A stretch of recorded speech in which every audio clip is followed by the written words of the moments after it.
Hi, kindergarten friends. It's Mrs. Ott. Today, I'm excited to read you Abe Lincoln's Hat. This story was written by Martha Brenner and illustrated by Donald Cook. This is a nonfiction story about Abraham Lincoln. Nonfiction means it's a true story. On the front cover, we see Abraham Lincoln with his tall stovepipe hat. His hat was like a black top hat, but the top, that's a cylinder, was very tall. You also see letters and papers flying around in the air. We're going to learn a story and hear a story about Abraham Lincoln and his stovepipe hat today.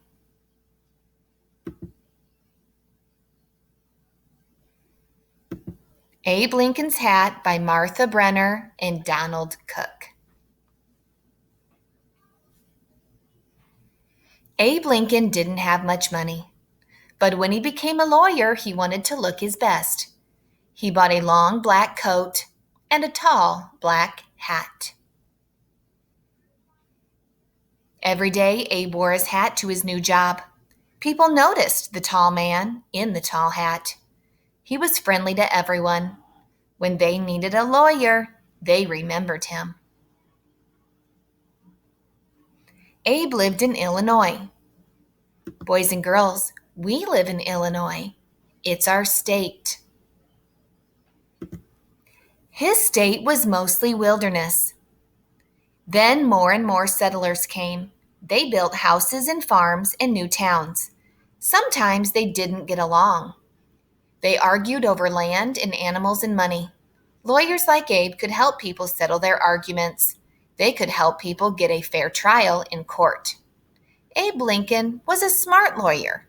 People came to him with all kinds of problems.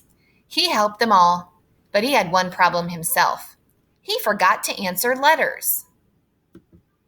So friends, you know that a letter is something that someone sends in the mail. You might write a letter to a friend and mail it, or to a family member. Well, in Abraham Lincoln's time, that was the only way to talk to people that you didn't see on a normal basis. So if you wanted to talk to somebody from the next town, you would have to send them a letter. You'd write them a note and put it in an envelope and send it in the mail.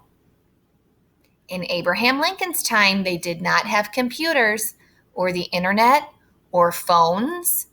They couldn't send a text message. They couldn't even call somebody because they didn't have telephones. So writing letters was the only way to communicate to somebody who isn't right next to you.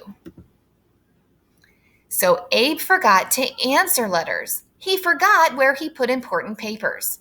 A good lawyer cannot forget. Abe wanted to be a good lawyer, but he was not a good paper keeper. What could he do? Abe had an idea. His tall hat. He could push letters deep inside it. He could stuff notes into the leather band. When he took off his hat, the papers would remind him what he had to do. The idea worked, most of the time. One day, some boys played a trick on Abe. They tied a string across the street. They strung it way up high. Everyone in town could walk under it. Everyone except Abe.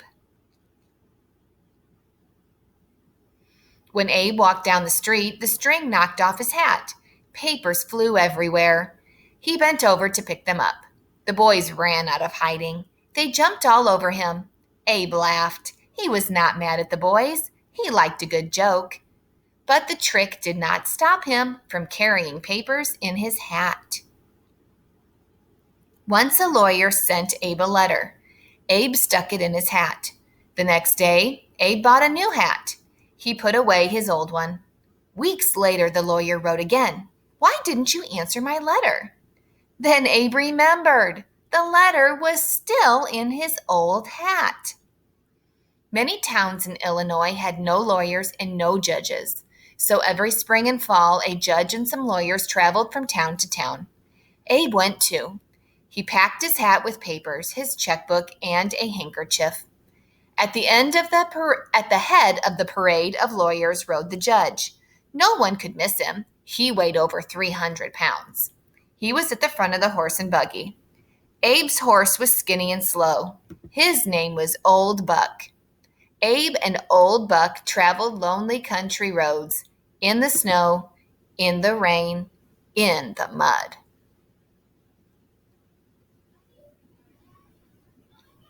Traveling made Abe very tired. He dreamed of a soft bed and a good meal, but the lawyers had to stay at a poor country inn. The food was bad, the rooms were cold, the beds were crawling with bugs. The lawyers had to share beds, except the judge. He had his own bed. Early in the morning, the courthouse bell would ring. Abe hurried to court. Pigs lived under one courthouse. Abe had to talk loudly over the grunts and the squeaks. People came from near and far to hear Abe. He made trials easy to understand. He told jokes and stories. People said he could make a cat laugh. Once, Abe whispered a joke to another lawyer. The lawyer laughed out loud. "Quiet!" yelled the judge. "You are fined $5. When the trial was over, the judge asked to hear the joke. He laughed as hard as the lawyer. "That was worth $5, he said. "Forget the fine." Another trial.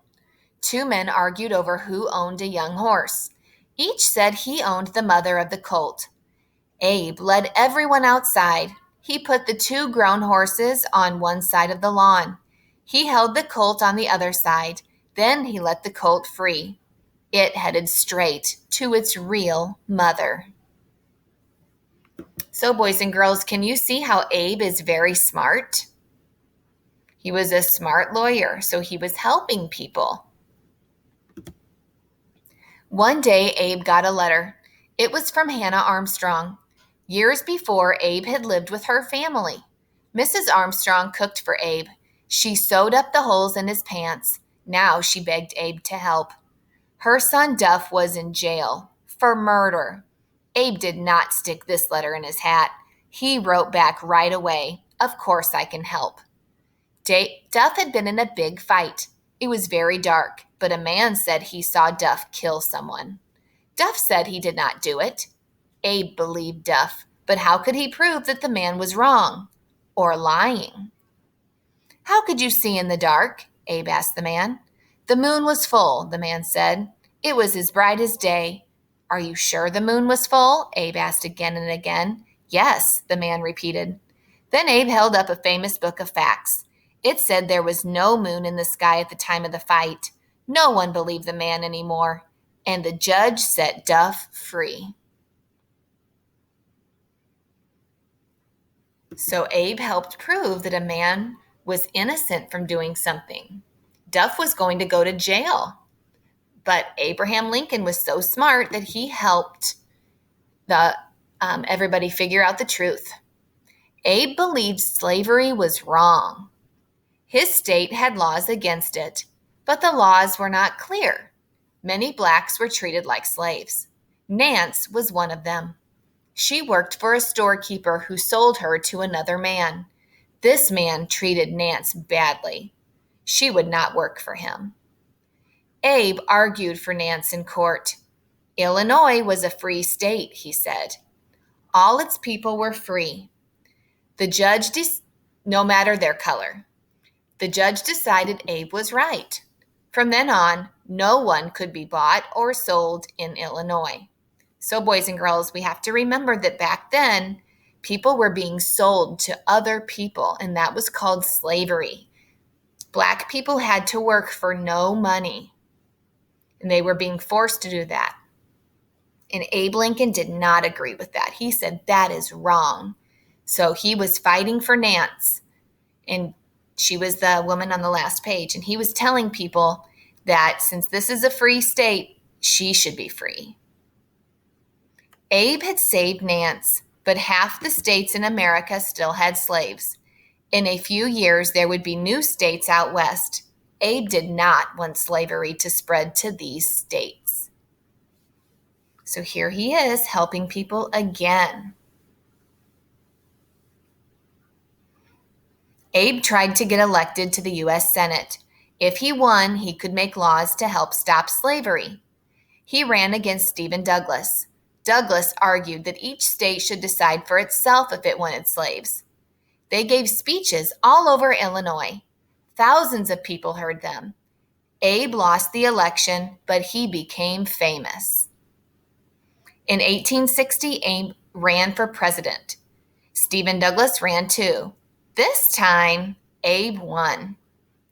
Abe grew a beard for his new job. He took his family to Washington. At every train station, crowds cheered the new president.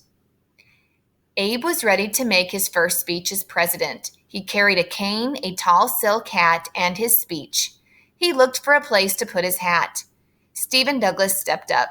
"If I can't be president," he said, "I can at least hold his hat." That's being a good sport. Abe Lincoln was a great president. He freed the slaves. He worked for fair laws. He helped unite the nation after a long war. But he never changed his ways. He always kept important papers in his tall hat. Well, boys and girls, I hope you learned a little bit more about Abraham Lincoln today from his story, Abe Lincoln's hat. And I hope that you learned how important Abe is to the United States and how important he is to the history of Illinois, the state that we live in. Have a great day.